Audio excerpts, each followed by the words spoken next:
It's Tuesday, November 13th, and I'm your host, Paula Hersey. On today's show, we learn about a new workplace bullying program rolling out in the town of Barnstable. We dive into understanding coastal resiliency and climate change, and we explore a new shelter on the trails of Sandy Neck. Let's start with some news you can use. As part of the Water Pollution Control Division's ongoing sewer inspection program, the town's consultant will be conducting camera inspections of the existing sewer system on Route 6A. This work will be performed from Tuesday, November 13th to Friday, November 16th. Police details will direct motorists around the inspection crews. Motorists can expect altered traffic patterns and minor delays during the inspection period. Other stormwater construction projects begin Monday, November 12th in Katuitt at Cordwood Landing. The project is part of an EPA grant for improving water quality in the 3 bays through stormwater treatment systems using plants and soil media to remove pollutants. Construction at Cordwood is expected to be completed by the end of December. The site will remain open to the public except for areas actively under construction. Please use caution when in the vicinity of the construction site. The town of Barnstable is the first municipality to roll out a Stop Workplace Bullying program to its employees. Today, harassment training starts for all of us here, and we asked Human Rights Commission member Teresa Santos to explain the program and why every organization needs the training. With me today, Teresa Santos from the Human Rights Commission. We're talking about bullying in the workplace. First off, Teresa, welcome to the show. Thank you very much. Thank you for having me. So tell us a little bit about the Human Rights Commission. I'm not familiar with that. The Human Rights Commission is based originally from Barnstable County. We have 9 commissioners that are appointed through the Health and Human Services Advisory, and then we have a town rep which is appointed from either select boards or town council respectively. Together we do and we promote education amongst students, staff, people, public, anything and everywhere to make people recognize that exactly what a human right is, that we are entitled to them, and that they are not there to be trampled. And we support the endeavors of the Commission in every way, shape, and form. So when we talk about human rights, give us a few examples of that so people really understand. You know, we use a phrase sometimes and we don't associate it with something that's out there in our everyday lives. There are misconceptions when people refer to human rights, but we enlist cooperation and support from religious entities, from supporting programs, domestic violence, anything that affects basically the way you are as a human in your day-to-day life. Discrimination, bullying, any endeavor, it's employment, it's wages, it's sexuality, anything that brings your rights to be taken away from you or to be harmed through any means. So this commission has been around for a while, yes. And there's programs that have come out of the meeting of the minds, per se. One of those is workplace bullying, Stop Workplace Bullying. So yes. First off, let's talk a little bit about how this came up in the Human Rights Commission. Well, bullying, we all know, is evident in schools, and that's predominantly where people associate it with. One place that it's not associated with is in the workplace. And I think what people need to recognize is in everyday conversation, something can be said that can be misconstrued. But when you take it into behavior, which is repetitive and constant and belittling, something that can damage your employment, it brought to light that this unfortunately does exist. We've talked about this with the Human Rights Commission for many years. And this has been in the making for a few years, and we are so happy and so proud that this particular document, this wallet card, can be put out there to help everyone, not just someone who is the recipient of it, but someone who witnesses it. It goes along with see something, say something, but it's meant to promote what's happening. And it happens everywhere. You know, it's not fair to say that it doesn't exist here or there. This particular piece, I am happy and proud to say that the town of Barnstable is the first one to roll it out.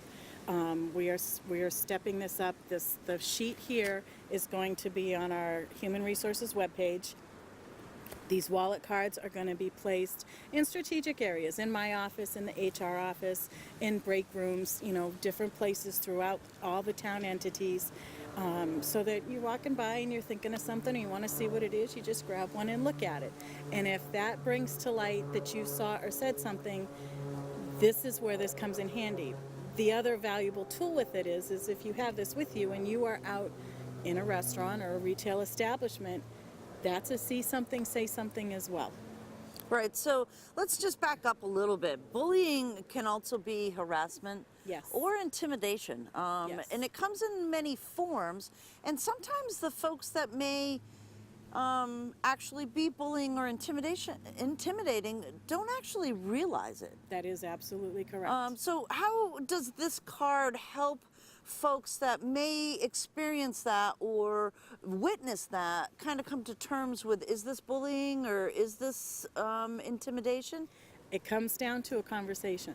So if I was walking somewhere and I'm overhearing something that sounds like it fits this criteria, my obligation and my passion would be to step in and say, are you guys okay? Anything I can do to help? And if it's fine, you kind of go on your merry way, but you keep it in the back of your head. But most of it is witnessing it from where you stand, basically. And at some point, if someone has access to something like this where they recognize that it's repeated behavior, it's repeated harassment, intimidation, workplace sabotage, anything that falls within those guidelines, that's where this as a tool becomes so valuable. So let's talk about this a little bit. So get information. Check to see if your workplace has a zero tolerance bullying policy and if there's a procedure in place for filing a complaint. So you said the town of Barnstable is rolling this out. Yes. What's the first steps that we as town employees are going to take to kind of figure out how this works? Well, the introduction of this is going to take place at one of the trainings that is coming up in a couple of weeks. And as I said, these are going to be placed, and this is going to be on the webpage. It's conversation. It's just extending the conversation when like I said, when you think of bullying in a school. It's more understandable when you think of it on the level of youth, but it's not as clear when you're looking at it from the perspective of an adult. And it's awareness. It's realizing that if you're having a bad day and you say something wrong, that doesn't constitute what this is about. This is more repetitive, and that's probably the one word that will bring it all together, is that this is something that's happening over and over again. Right. And that's the difference. Right. And what to do, you said, you can seek professional help or you can file a formal complaint. A lot of these things in our training will cover some of those procedures as employees. Yes. So the town leaders here rolling this out, what was their, do we have a problem here in the town of Barnstable?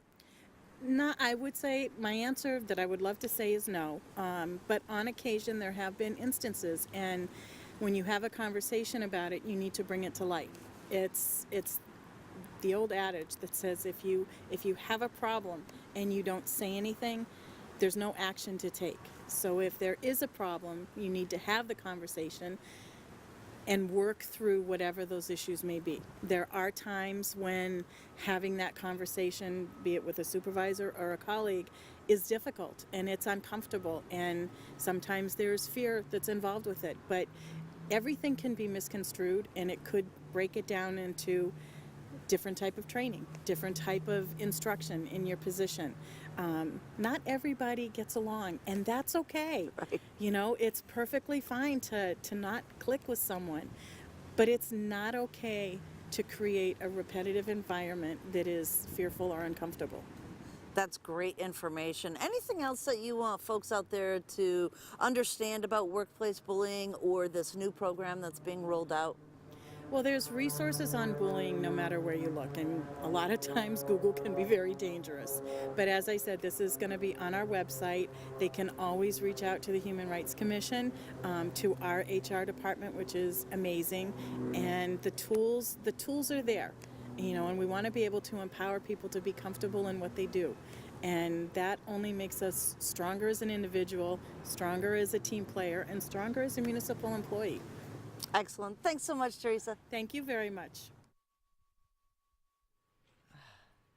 How do you build resilient coastal communities facing rising concerns of climate change? Elizabeth Jenkins, Director of Planning and Development, takes a deep dive into mitigation, municipal vulnerability, and the tools and resources available to the town to plan for an uncertain future. It's all about the water, or is it about coastal resiliency? It can be both. With me today, Director of Planning and Development, Elizabeth Jenkins. There's so much talk about coastal resiliency and what are we going to do with climate and change and our coastline. And you said we have 100 plus miles of coastline. 170 miles of coastline just here in Barnstable alone. Just here in Barnstable. So there's a lot to talk about with coastal resiliency. We're going to break it down into 3 things today. So first up is hazard mitigation plans. Talk to us about those. Sure. So this is kind of a statewide planning framework that encourages municipalities to look at the natural hazards that impact your community, and really a full range of things, not just coastal resiliency issues, and certainly those are primary here in Barnstable, but flooding, storm surge, even things like drought and wildfire we take a look at. And it asks us to really evaluate where our risks and vulnerabilities are related to these natural hazards. And, of course, we spend a lot of time in terms of preparedness, response, what to do if one of these events happen. But what can we do from a planning perspective? Again, knowing that there is risk here in a coastal community, that we are going to experience these events. What kind of investments can we make as a community to help buffer ourselves from the impacts of these hazards? What can we do to plan ahead for them so when they do happen, we bounce back a little bit easier and we're protecting ourselves ahead of time? So this is our hazard mitigation plan. It's a plan that we update on a regular basis every 5 years. It's time to update ours again. So we've been going through the process again to kind of reevaluate our risks and hazards and develop an action plan across the town to think about how can we begin to mitigate these risks. And if we do this and we have this plan in place, then the state rewards that by making grant funding opportunities available to implement the actions that we've identified in the plan. So some of these actions, and again, when we talk about mitigation, it's not adaptation, it's mitigation. This is like trying to stop what's already going to come down anyways. Right. So, this could be any kind of storm in the winter, it could be a hurricane, it could be any number of things. So when you start to look at some of those plans, what are some of the areas that you're concerned with from an economic development and a coastal resiliency, north side, south side? Sure, in terms of geography in town. So again, we've been doing obviously climate preparedness planning, whether it's formally or informally, right, here for a long time. So when you go and you talk to our residents, you talk to our emergency officials, and you see, obviously we have the most vulnerability along our coastlines. On the North Shore, it's really kind of in the Commerce Road area. I know we've had a lot of conversations about that as a community.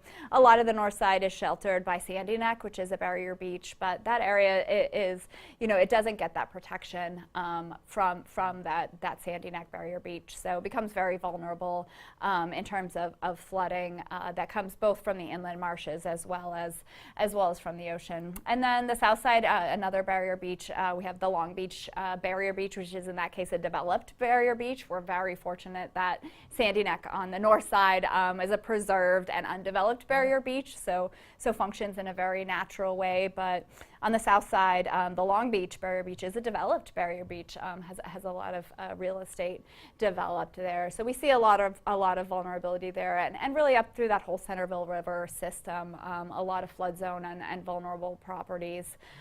there, especially those kind of small historic homes that, may not have been invested in and developed up out of the floodplain. So there, and then, we do see kind of areas, more urban in character, especially around the kind of Hyannis Port into the Hyannis Inner Harbor area, where, again, we just see a lot more density of people in development that are very vulnerable in terms of storm surge and hurricanes as well. So you get this plan done, and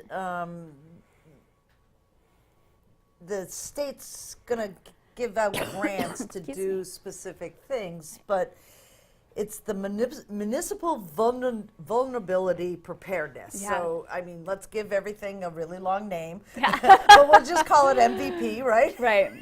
So what is that about? What are these granting opportunities? Yeah, so MVP is kind of similar. It was part of Governor Baker's $300 million commitment to addressing climate change and coastal resiliency issues here in Massachusetts. So this was a grant opportunity that the Baker-Polito administration made available to cities and towns across the Commonwealth. We were one of, I think, 82 cities awarded in the second round of grants, and we were allowed entry to participation in this program, Municipal Vulnerability Preparedness MVP program.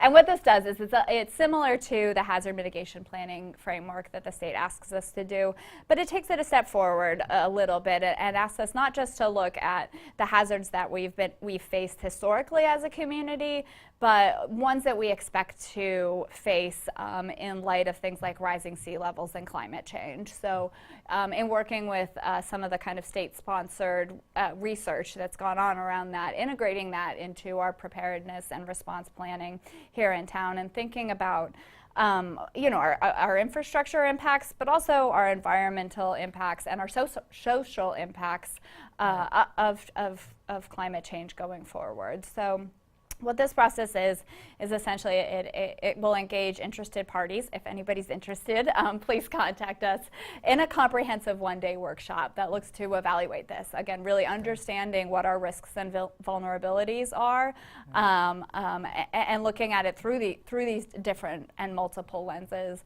and then beginning to develop and prioritize actions and responses to that.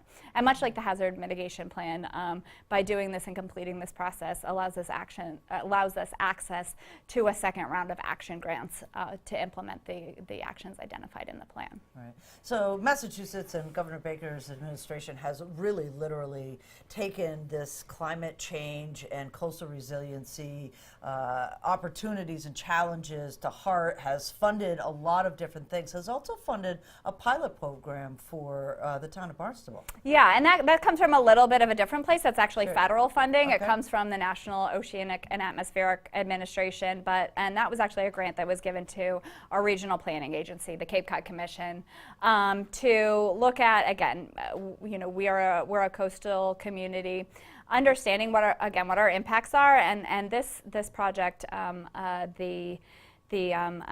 think, and the name's going to escape me because they're all so similar. Right. The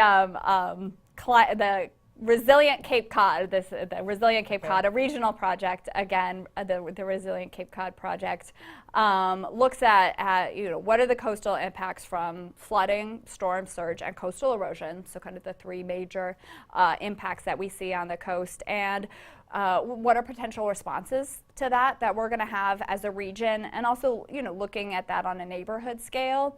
And what are the impacts of those decisions from an environmental perspective, from an economic perspective, on our property values and tax base? And it allows us to think about our responses, again, our responses being a wide range of things in terms of building infrastructure or changing the way we develop, putting new regulations in place, things like that.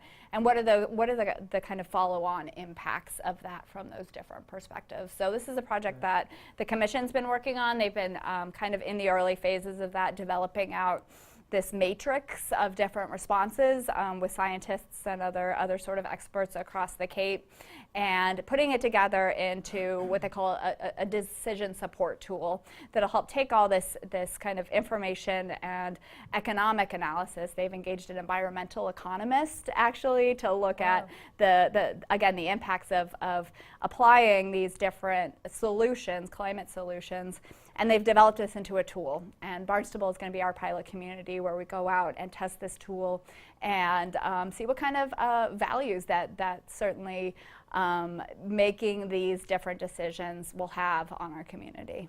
So it's kind of one of those things where, chicken and egg, right? So you want to try something, but you don't want to implement it unless you know that it's going to work. Right. But coastal resiliency is one of those things where you don't have a lot of time. It seems like every year there's more doom and gloom, there's more sea level rise. From an economic development standpoint, how do you balance that with growth? And Yeah. especially on our coastlines. Like I said, there's a lot of coastline. Some of it's preserved already, like the Sandy Neck area, but there's decisions that have to come through the town to kind of look at this as a whole now and say, what are we going to do? Absolutely, and so if I'm an individual homeowner, certainly, we have a lot of investment on our coastlines. People love living near the water. It's beautiful. It's why they're here on Cape Cod. We have a lot of high-value real estate on our coastlines, and these properties are kind of on the front lines, having to make these decisions of what do I do with this major investment that I have, and how do I respond to the fact that Cape Cod is a place that's changing, that's not staying the same, on a very basic level, and that's what this decision support tool is really there to help people understand is as a community and both as individuals that we really need to be cognizant of the different options that are out there, the full scale of options, and thinking about how it affects us economically. If we choose to armor a coastline, that's going to have impacts on a recreational beach. That's a mile down the road. You're not letting those natural processes happen. If that sand isn't getting through, then how does that impact us as a community that values recreation and where recreation and tourism is a big part of what we do. So and what do seawalls look like? Right, versus restoring wetlands. Right. So that full kind of scale of different options that are out there, and really, on a big level, trying to understand the impacts of that decision making. So they're big choices, and I think the idea here is to start to educate people about what the responses are, and again start to think about these cost value trade-offs of these big decisions that we're going to have to make as a coastal community. Right, sooner rather than later. So let's talk timeline. Yeah. So with the MVP process, again, that's a community engagement process. We are working with the Commission and Barnstable County Cooperative Extension to do that. They're great partners with climate change planning and coastal resiliency planning with us already. Our goal is to hold that session before the end of the year, so probably sometime early December. And then to hold some follow-up sessions on the Resilient Cape Cod support tool at the beginning of next year. So if people want to get involved, we'll post all this information up on our Planning and Development Department website. We have a coastal resiliency and climate change page that we're developing. So if people are interested, developing a clearinghouse there for people to learn more. Excellent information today. Thank you so much, Elizabeth. Yeah, thank you, Paula. A love of Sandy Neck, its trails, wildlife, and peaceful solitude brought together one man's family, Area Eagle and Boy Scouts, and the community at large to build the Wonders Lean-To on the Marsh Trail. Channel 18 was invited to the private dedication and ribbon cutting that officially opened the shelter. So today we actually were able to cut the ribbon for the Winders Cottage, which is the Winders Lean-To, which is behind me. This was a cottage that was owned by the town, and then it went into disrepair, and we were able to demolish it, and with the help of Boy Scouts and volunteers, built this beautiful structure behind me. And that was funded by the Norm Fontaine Friends and Family. As this project moved forward, there was a number of phases. It obviously needed funding, and at the same time, a dear friend of Sandy Neck and a person that was here all the time, and was always a friendly face to staff, and caught the biggest fish I've ever seen off of Sandy Neck. Unfortunately passed away suddenly, and the friends and family came together and wanted to do something for him. And so that really was where the funding for this beautiful structure came in. So it was, it was like any really good project. It's like everybody comes together with that one goal. And so today was that culmination of that and a celebration of that. This the lean-to is going to be open as you see it, so that if you're a hiker or a birder or a fat tire biker, and you're out here and there's sun or there's wind or there's rain, and you need a place to get out of the elements, then that's what this is here for. It will be available primarily to scout groups and other community organized groups for some overnight usage. But during the day and when it's not being used by a group, it's available as a place to sit and look at the great marsh and Barnstable behind it and just enjoy. I mean, you sit inside, open up that window, and if you're a birder, that's going to be a great spot. We watched great blue herons when we were working out here. We watched turkeys come right down the road, not caring that we were banging nails. Deer trails all through here, so certainly a good place to observe wildlife and just enjoy the bounty which is Sandy Neck. Here is a look at the upcoming meeting schedule for boards, commissions, and committees.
Comments, suggestions, accolades? Connect with us on Facebook and Instagram. Email us or send us an old-fashioned note by carrier pigeon. Channel 18 works for you. I'm Paula Hersey, and thank you for watching Barnstable Today.